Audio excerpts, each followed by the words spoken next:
Looks That Kill is a brand new dramedy, comedy, drama, whatever. And it's about a young guy who was born with a face so good looking that it actually kills people to look at it. Sound familiar? It should, right? Now, what happens is that he has to cover his face at all times. He wraps himself up like the fucking Invisible Man, wears sunglasses, and he hates his life, of course. He doesn't want to live like that. He wants to be able to be normal and not kill people with his devilishly good looks. And of course, he comes to the end of his ropes, and this is when he meets a young lady that makes him want to, live again. And they hang out, and she's got her own issues that are revealed throughout the movie, and they have this cute little relationship that plays throughout. When I saw the trailer to this the other day, I was really intrigued because, this is a fairly unique and original plot, and it seemed like it would be something kind of kooky and funny and charming and silly and self-aware. And when I went to watch it, although I did think it was a really good flick and was worth my time, I was not expecting it to be as dramatic and depressing at times as it is.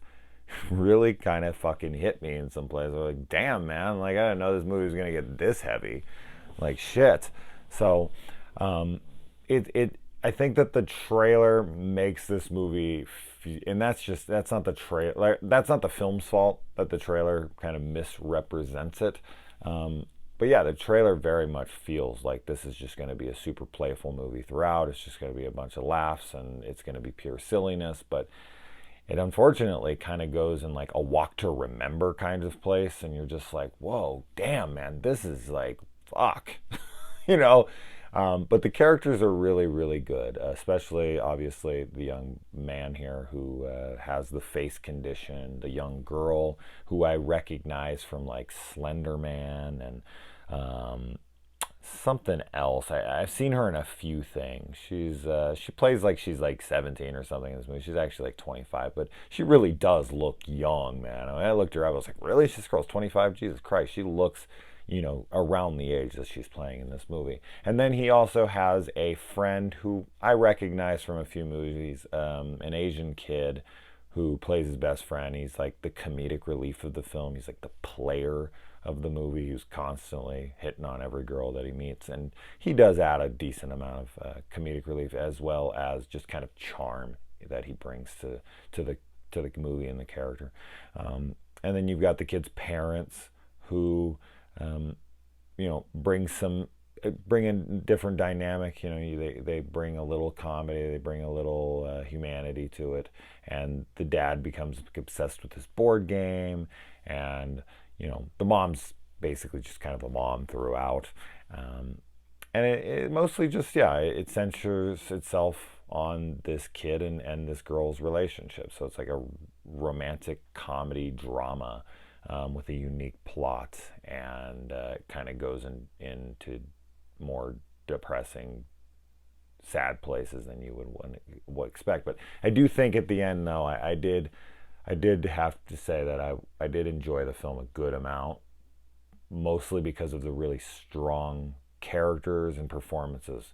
And I think that's difficult because the main kid in this movie legitimately never shows his face. Like, you see little teeny bits of it here and there, but for the most part, he's wearing like gauze over most of his face with sunglasses, and he has to still emote. He still has to, show laughter and sadness and all these different emotions with 90% of your face covered. That's difficult.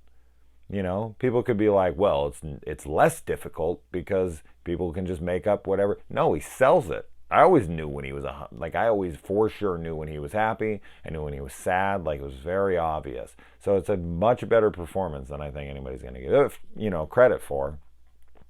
And everyone does a really good job. There's not a bad performance of the bunch. It's a well shot flick.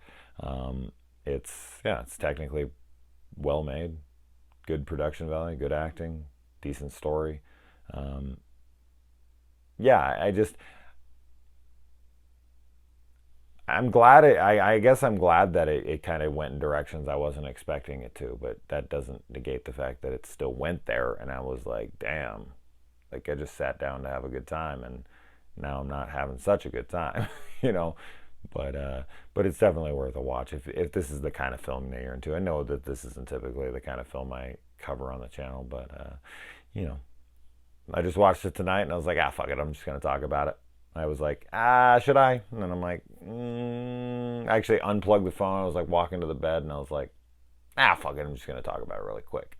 I just think that it's gonna kind of get passed over. I don't think anyone's gonna talk about it. So if that sounds like a film that you know is interesting to you, you should definitely check it out. I think it's for rent on I think most VOD platforms for like $6.99. So um, maybe wait if it's not like if you're like kind of on the fence about it. Like wait until the price drops a little bit. I know $7 can kind of be a little bit much for some people. But overall, I was pleased with it, so I'm glad I checked it out. So, anyways, let me know. Adios.